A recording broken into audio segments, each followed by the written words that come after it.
బలమైన నాయకత్వాన్ని బలమైన వాయిస్ని తొక్కేయడానికే ఈ తప్పుడు కేసులు పెట్టడం, భయభ్రాంతులకి గురి చేయటం.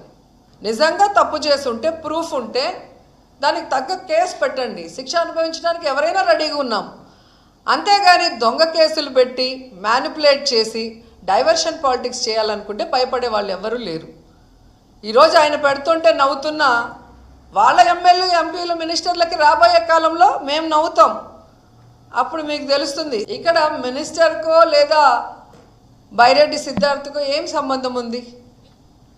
డైరెక్ట్గా అవి జరిగిపోయినాయి. కలెక్టర్లకు వెళ్ళింది, R&B దీనికి వెళ్ళింది. సో దేనికి ఎంత వెళ్ళింది, ఏ విధంగా వర్క్ జరిగిందని క్లియర్గా ఉంది. అండ్ వాళ్ళు ఇచ్చిన దాంట్లోనే ఏమైనా అవకతవకలు జరిగాయంటే లేదు అన్నారు, ఏమైనా చర్యలు తీసుకోబోతున్నారంటే అలాంటి ప్రసక్తే లేదని వాళ్ళే క్లియర్గా ఇచ్చి మళ్ళీ టీవీలకు మాత్రం సంబంధం